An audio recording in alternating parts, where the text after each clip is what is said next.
We're interviewing Saul Silver, September 14th, 1998. This is tape number 2.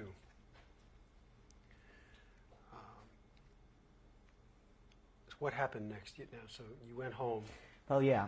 Then they liquidated. There was a ghetto there, and what they did, they liquidated the ghetto, and the remaining people that survived that day were sent to labor camps, to surrounding labor camps. The families, there were several of them around Tlusta, and our family went to labor camp Kozhagura. What do you remember about that day when you were sent? When we were sent? I mean, actually, as a matter of fact, we look forward to that because things were so bad already in town that we were looking forward to go out to the labor camp, hoping that in the country we would have a better chance of survival and so on. And since my father knew how, he had a lot of friends out there, gentle friends, he knew how to work the land, so we felt a lot more secure being in a labor camp where it would require just labor and so on. But we never expected it would happen the same thing in labor camp, what happened in Tlusta there, the same kind of an action. Eventually they would do the same thing. So what do you remember about that day? Well, it was not a day. It took us a few days probably to move our belongings and everything, the horse and wagon. And the Kozhagura, the labor camp Kozhagura was about, I don't know, maybe some 15 kilometers away, but 15 kilometers doesn't mean much now by car, but when you go, when you pull your belongings at last and so on. How long did it take to get there? It didn't take us more than a day, but until we settled, that was strictly a labor camp. There were just a few farmhouses, and the Jewish men had to work in the fields, and all the proceeds were sent to Germany, all the grain and so on that they produced there, and any vegetation, everything, farm produce was sent to Germany, but they used slave labor for that purpose. Kids worked on tobacco fields. I remember I had to pick tobacco leaves, and the way they dried it, we used to pull it up on a string. There was a needle, and you kind of pulled through the tobacco leaf and pulled it up, and then we would hang it up, and the tobacco leaves had to dry. So as bad as things were, they weren't so bad. We had enough food to survive, and again, like I said, there was a water there, and we could go and wash ourselves, and food was sufficient, but where did you sleep? Well, there were barracks there. They built special barracks. Barracks like military barracks, so the people would sleep in the barracks all together and so on, and that's where the people would sleep in there. And there was a common kitchen outside where they cooked, and everybody would just come around with a pot and get soup or whatever it is. There was no starvation, but there was always that fear of something is going to happen, and beatings. The man that was in charge, he was from Silesia, I think, a German too. He was pretty reasonable, but he used to beat people that he thought didn't do the right thing or so on, and they used to have supervisors that used to beat the Jews that they felt that they didn't perform well, they didn't produce enough, and so on. But all in all, it was survivable. How old were you during this time? Well, that was in 1942, so 1929, 30, about 13 years old, 12 years old, yeah. I was about 12 years old. And at this point, your family is still together? We were still intact at that point, but then, yes, we were intact at that point. But then one day, happened the same thing like it happened in Tlusta. They used to do it very early in the morning. They would surround, come in about 5 in the morning when people were still asleep. They surrounded, and my father yelled, "Oh!" He said, "An action again, let's run away." And at that point, everybody was on his own. So my father ran away. But I would never leave my mother. Even as young as I was, I grabbed my mother's hand, and I was running through the field, and the bullets were flying all over, and people were screaming, and so on. And I was running away with her and holding on to her hand and begging her, "Go on, hold on, pull her, let's run, let's run."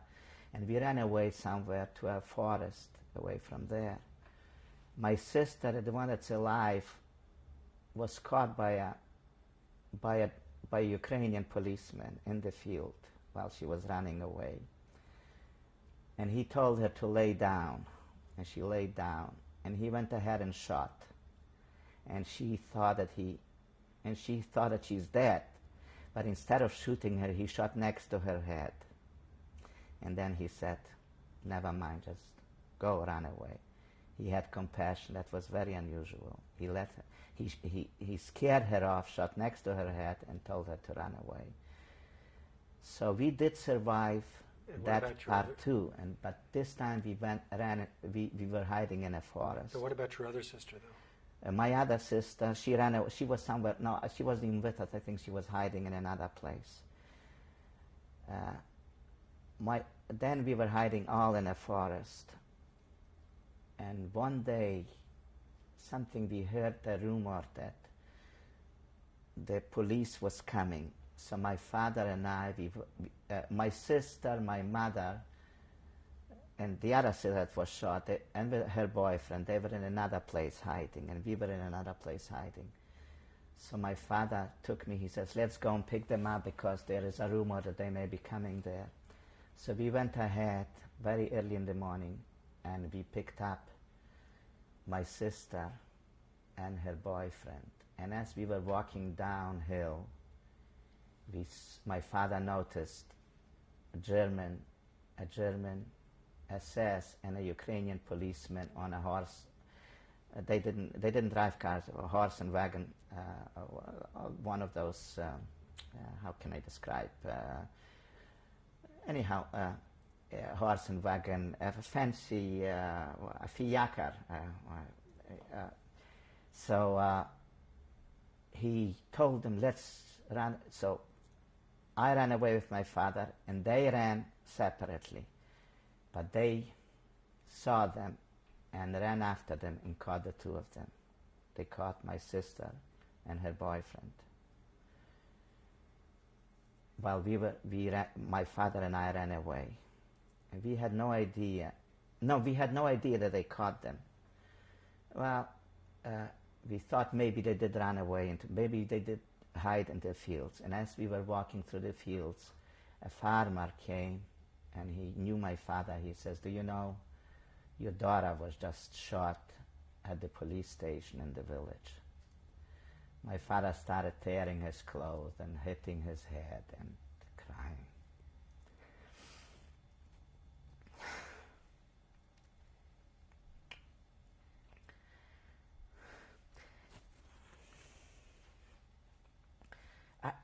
I don't know if it's possible, but the people that witnessed it said that when they brought them in, he was a tall, handsome young man. He must have been 18. He was a football player, excelled. He was an exceptional student. So they took him out first, and he told them, "You're not going to win the war this way. You're going to lose it. You can kill us all." That's what we were told, he told them. So they shot him, and she was witnessing it through the window. And they claimed that she didn't cry watching it. They took her out. They shot her next to him. They buried the two of them in a shallow grave in the same village. She was 16.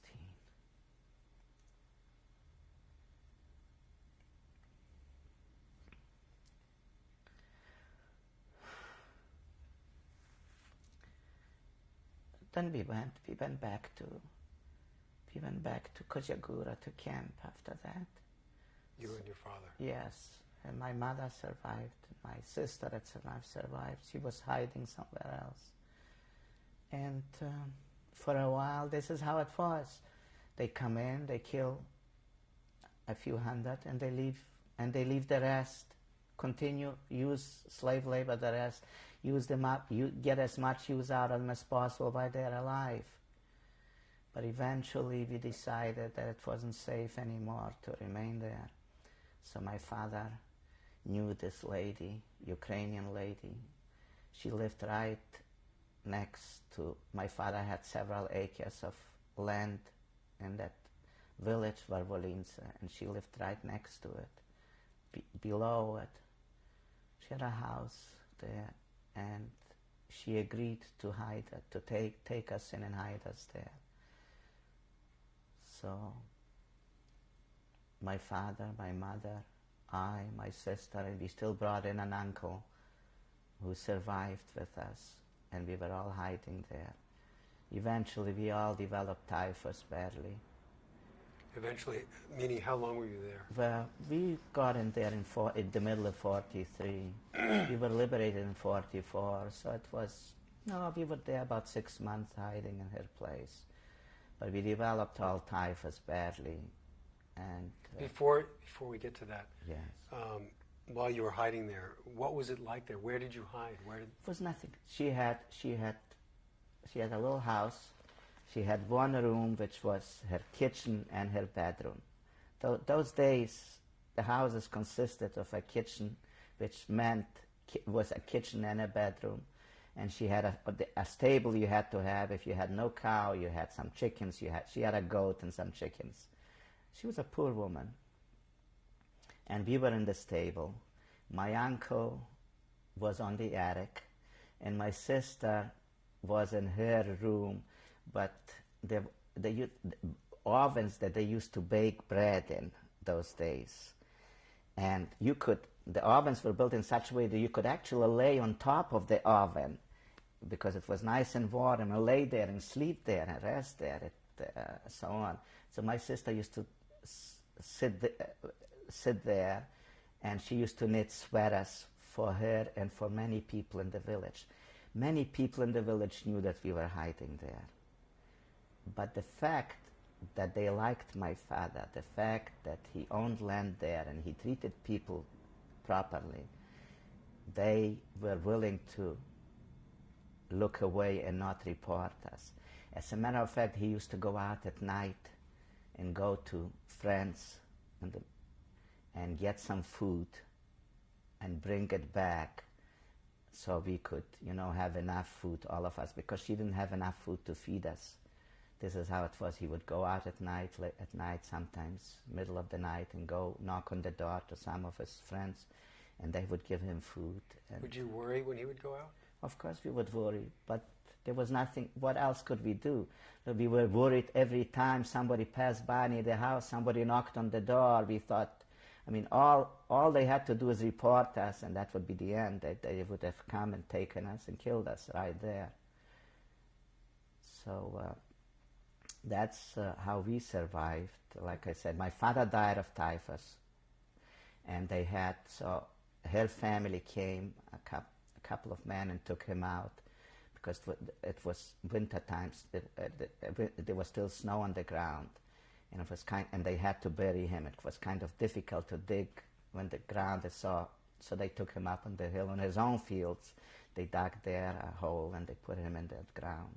You were still all together. Oh yeah, we were right there. I was next to him. I saw him, he was suffering when he died. I saw him, he was dead and so on. And, we cried, but we didn't have any more tears because we knew at least he died a natural death.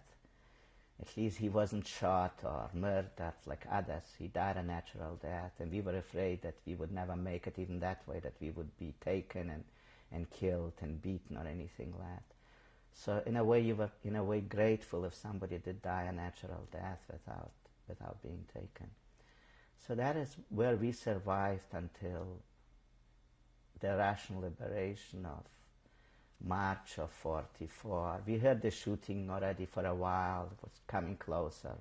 The Russians were breaking through, and you could hear all the shooting. And then we found out that the Russians liberated the town Tluste, which I was telling you about it. So one day we just packed up the few belongings and we walked to Tluste, to where we met a lot of other survivors that managed to survive the labor camps. They all came to Tluste, the few that managed to survive. The sad thing was that a lot more people survived in that labor camp Tluste, but when the Russian tanks came into town, the people got so excited. They ran out and they started kissing the soldiers and the tanks, and they were liberated, they had freedom. And suddenly a German plane came zooming down and shooting on the tanks, throwing bombs, and on the people. And many people were killed. They survived. Many people were killed, and some were very badly wounded. My brother-in-law, my sister's husband, my sister, the one that lives in L.A., survived, but he was very badly wounded, and he had to be in the hospital for a long time. He got a bullet in his groin and his leg, and he had to stay. There were no facilities, no doctors, just the Russians, whatever they could help them, and so on. And eventually he died at the age of 62. That contributed to his death eventually at his early age, because that's when he got hurt so badly. When during the liberation that day, when the Germans came back and strafed them with bullets. How did you spend your time? How did you pass the hours when you were in hiding? Well, it was pretty boring. You just sit around and, I don't remember what. We were playing cards, probably, and there wasn't really not much, but that fear was so great. It was always, anytime somebody passed by, anytime somebody knocked you thought, oh, that's the end of it. It was a terrible situation. Sanitary, it was a bad situation. We had no way to wash ourselves properly. We were at one time infected with lice badly, and with fleas and so on. And it's unreal what a human body can take, and yet keep on going, keep on taking, and keep on surviving. I remember when I had typhus, I was shaking, shivering terribly, and so my mother laid down almost on top of me to warm me with her own body, because I was shaking so much, and just and somehow I made it. And she had nothing but maybe an aspirin that the lady used to go to town and bring us to survive, to help ourselves with. So what did you do now that you've been liberated? What happened then? Well, we were liberated. It took a little while. We were liberated. See, what happened is the Russians broke through the German lines. They liberated us. But some of the German armies were cut off in the rear. So they started pushing, they started retreating, but they had to go through the same area where the Russians came. So they broke through the Russian lines, going through back, they had to go through Tluste again. So they had to make tactical retreats, So the Russians had to retreat from Tluste towards another city, which was Chartkov, going towards other cities. We weren't going to remain with the Germans anymore, of course. So whatever we had, it was winter time. We packed and we retreated with the Russians to Chartkov. It was cold winter time, snow, and we went to Charkov, and from there we went to another city until we reached almost the Russian border. We retreated. We went that far. But this is... How long did this take? Well, this period took about a two-week period, yeah. The Russians never got there, but we never knew. We were so afraid.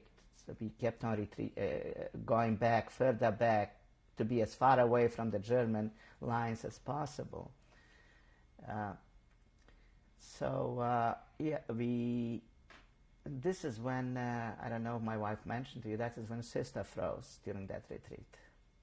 That's when she survived and everything. And that's when it happened. But like I say, I remember that we were so at one time there was a big panic. They said, "Oh, the German army is coming! The German army is coming!"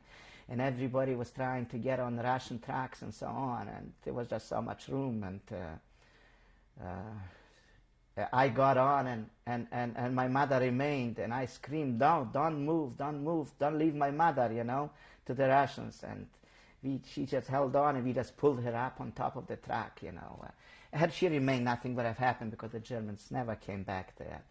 But that's how we survived. And eventually, that was... then we went back to Tluste for about a few months, and eventually all the Jews from East went to Poland, which is now independent Poland, Silesia, which is now, that part of Poland is Ukraine now, where we were liberated. But we all moved to western part of Poland, which is Silesia now, and independent Poland. And from there, eventually, I entered the kibbutz, and eventually we found our way to Germany, to a DP camp. And what was the first DP camp that you were in? The first DP camp was, actually that was the only one. It was Fernwald, near Munich. That was the first DP camp we found there. But like I say, my sister in the meantime married in Tluste still, but they left, and they through Hungary they eventually found their way to the same camp, and we found our way eventually to the same camp. So we united again in Fernwald with my sister and my brother-in-law, and they had already a little girl at that time. And you and your mother had stayed together this whole time? I with my mother stayed together all the time. I never left my mother. Yeah, she was always, I always held on to her. What were the conditions like in Fernwald? Oh, the conditions were, we lived two families in one small room. It was crowded and so on, but compared with what we had during the German occupation, that was like a wonderful thing. I mean, we had food, we received all the food that we needed, and clothing, and there was school. We went to school, and there were a lot of sports activities because it was all organized by the Jewish Federation, of the United States. Also, but UNRWA, I think, that we used to get packages and other things. We got all the help. Life was very good there, yes. How were you treated by the Allied forces? Oh, yeah, very, very nicely, very nicely. No, there was no problem. I never really got in contact with any soldiers, anything, but I just saw them and so on. Oh, yeah, we had it very good. Very nicely. Yeah. How long were you there? We were there about a year and a half. Yes, it was until let's see, until 46. It was in 1946 that we arrived in Fernwald. We were there till about 40. In 48, I went to Canada. In 1948, I immigrated to Canada. I was sponsored by a Jewish German family. They sponsored me, and they met me in St. John, New Brunswick there when I arrived. So you went from Fernwald. Not directly from Fernwald. You had to, there was an embarkation point. We had to go first to a children's home, which was called Preen. We stayed there a few months because you just didn't go straight and they taught us English there and other things, and they were wonderful activities. Life was beautiful there. It was a beautiful river, and life was very good there, and they had a representative from Canada that came and spent with us time and prepared us for it. Eventually, not everybody at once, eventually group by group, some people would go to the United States, some would go to Canada, some would go to Australia. I was sponsored to go to Canada, so eventually I went by boat. I went by boat to Canada and to Halifax. I arrived in Halifax, Canada, and there I stayed overnight with some nice Jewish people. And then by train, I went to St. John, New Brunswick, where the people met me at the station. And they took me in, and they were very fine people, educated people. He was a psychiatrist. She was a musician. They had just one daughter. Were you still with your mother at this point? No, I went on my own. They sponsored me just. Mother remained, mother couldn't leave, because mother remarried, I should have mentioned that. Mother remarried there in camp, so she had to wait for her quota. Eventually mother came to Canada too. We got reunited together. While you were in the camp, did you come into contact with any of the local people? Which camp are you referring to? In Fernwald. Fernwald, with the local people, the people that lived in those areas? Well, no, not too many, because the camp was strictly for the survivors. There was a town around. Yeah, we met with a few, but we didn't have too much contact with them, except maybe some business dealings or so on. Everything, there was black market those days, and you sell things and trade things and so on. So of course we had to do. This was the contact we had with them, but otherwise there wasn't too much. I did, because while I was in camp there, I used to, like I say, it was a black market. We used to have to go. I used to travel to Frankfurt and so on overnight by train and other things to get certain things, bring them back, and sell certain things that they required there and so on. This is how how everybody conduct themselves those days in order to earn a little extra, except what we were getting in camp and so on. So when you ended up in Canada, and you ended up where again in Canada? I ended up in St. John, New Brunswick, with the Fishers. We keep contact with them at this point a great deal. What was that home like? Oh, wonderful home, yeah. Very. I mean, I wasn't actually. I came from a Polish Jewish family. Here, I came into a strict German Jewish family, which everything had to be done in a proper way, manners and other things. It was very difficult for me in the beginning, but eventually I caught on, and I started to appreciate their values. They introduced me to classical music. I never knew what classical music was even, and they introduced me to theater, and she hired a special teacher. I arrived there in June, and I had to enter high school in September, and my English, I barely knew any, and she went ahead and she hired the principal of a school and I used to go to him, and he would teach me English. and she would go with me all that time and help me because I knew a little German and so on. And it was difficult, but we remained very, very close friends. As a matter of fact, I consider her like my second mother, and her daughter like my second sister. We still keep in touch. We went to all their simchas, and she came down here to our daughter's wedding, and very, very wonderful people. We're going to change tapes.